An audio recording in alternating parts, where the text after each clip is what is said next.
It all started, as many modern follies do, with a screen. I was scrolling through the endless river of online videos, my thumb moving faster than a dull chisel. Then, I saw it. A video promising a revolutionary way to join two pieces of wood. The title was something bold, like, the strongest joint you've never heard of. The hack was simple. It involved drilling a few angled holes, squirting in a generous amount of construction adhesive, and driving in some long screws. No complex joinery. No patient waiting for wood glue to cure. The creator claimed it was faster, easier, and stronger than old-fashioned methods. It looked too good to be true, which should have been my first warning sign. My project was a simple one. A heavy-duty workbench for my shop. It needed to hold a lot of weight. Anvils, vices, and the occasional half-finished canoe paddle. The legs needed to be rock solid. This viral hack seemed perfect. The video showed a man standing on a similar joint, jumping up and down. The wood didn't budge. He hit it with a sledgehammer, solid as a rock. I thought to myself, well, if it can handle that, it can surely handle my tools. The allure of saving time on joinery was strong. I could have this bench built in an afternoon instead of a weekend. I decided to give it a try. After all, progress is progress, even if it comes from a 30-second video clip. So I gathered my materials. I had some beautiful thick slabs of oak that had been patiently waiting for just the right project. Following the video, I measured and marked my spots. I drilled the angled holes just as instructed.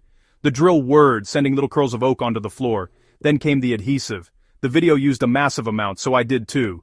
I squeezed the caulk gun until a thick, gooey bead filled the joint. It felt substantial. It felt modern. It felt like I was cheating, but in a smart way. The final step was to drive in the long, coarse-threaded screws. Each one bit into the wood with a satisfying groan.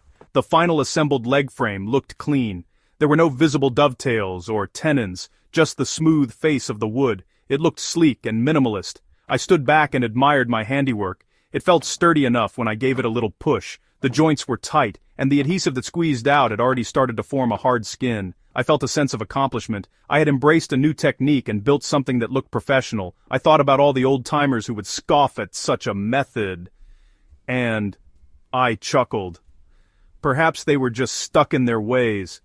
Perhaps this was the future of woodworking. As the day wore on and I continued assembling the rest of the workbench, a small seed of doubt began to sprout in my mind. The old lessons, learned from mentors and from the wood itself, started to whisper. Wood moves. It expands and contracts with the seasons. A proper joint like a mortise and tenon allows for this movement while maintaining its strength. This hack, however, did not. It was just screws and a rigid glob of adhesive. The screws were doing all the heavy lifting, and the adhesive was just a brittle filler. It was a rigid connection, but rigidity is not the same as strength. Strength requires resilience. I finished assembling the workbench frame and attached the thick top. It looked magnificent. It was a beast of a bench, ready for decades of hard work, or so I hoped. That nagging doubt grew louder. I thought about the physics of it. The screws were drilled into the end grain of the legs. Screws hold poorly in end grain. It's like trying to drive a nail into a bundle of straws.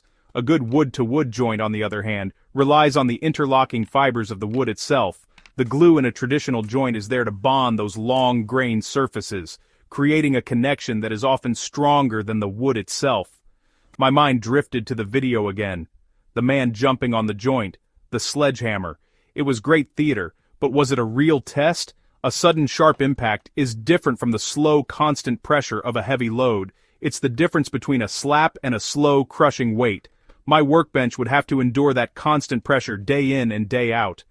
I imagined the legs slowly splaying outwards over time as the screws pulled loose from the weak end grain.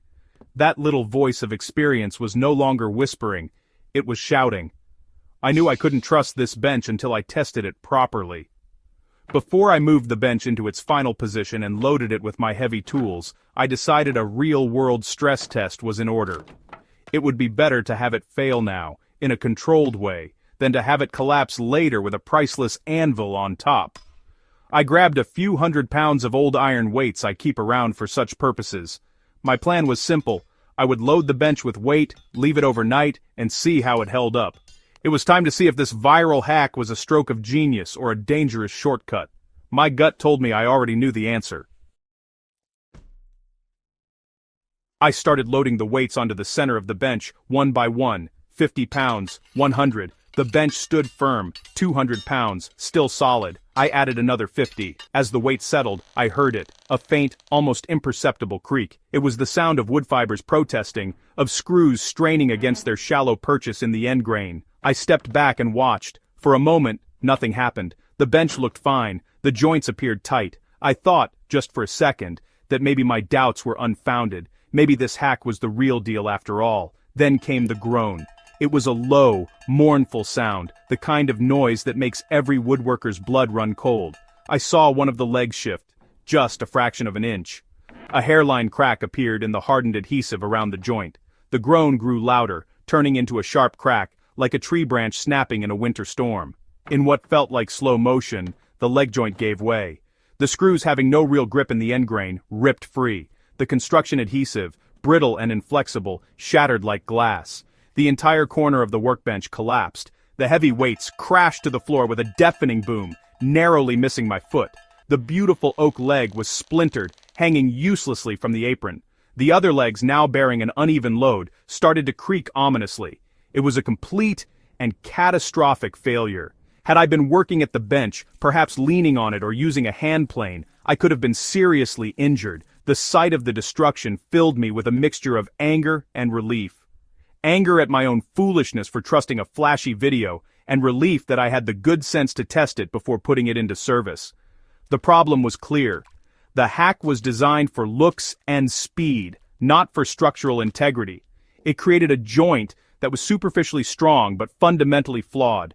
It ignored the basic principles of woodworking that have been developed over centuries for a very good reason. They work. The forces on the bench were pulling the screws straight out of the end grain, their weakest orientation. A proper joint would have used the strength of long grain to long grain contact. This shortcut was not just a poor technique, it was a dangerous one, masquerading as innovation. After cleaning up the mess and taking a moment to curse my own gullibility, I knew what I had to do. The bench had to be rebuilt, and it had to be rebuilt correctly. There are no shortcuts to strength and safety. I disassembled the entire frame, carefully removing the screws, and scraping away the shattered remnants of the useless adhesive. I salvaged what I could of the oak, trimming away the damaged sections. The splintered leg was a loss, a monument to my poor judgment. I had to mill a new one from a fresh piece of timber, a penance for my mistake. This time, I turned to a classic, time-tested joint, the mortise and tenon. I carefully laid out my marks, using a marking knife to ensure a precise fit.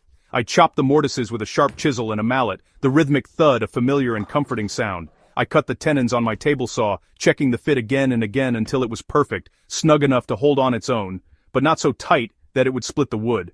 This process took time. It required patience and precision. It was the exact opposite of the viral hack. It was work.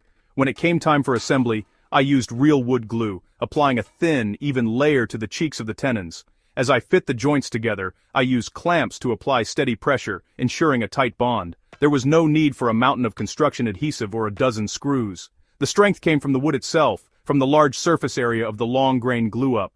This is how you build something that lasts. This is how you build something you can trust. The finished frame was a testament to proper technique, a structure of quiet, unyielding strength. The lesson from this debacle is carved into my memory as deeply as a mortise is carved into oak. Viral videos and clever-looking hacks can be tempting, but they are no substitute for knowledge and experience. Looks are not strength. Speed is not a virtue if it compromises safety. Before you trust a new, unproven technique with your time, your materials, and your well-being, you must test it. Test it rigorously. Try to break it. Understand why it works, or more importantly, why it might fail. True craftsmanship is not about finding the fastest way, it's about finding the right way. Build things to last. Build things with integrity. And for goodness sake, don't believe everything you see on the internet.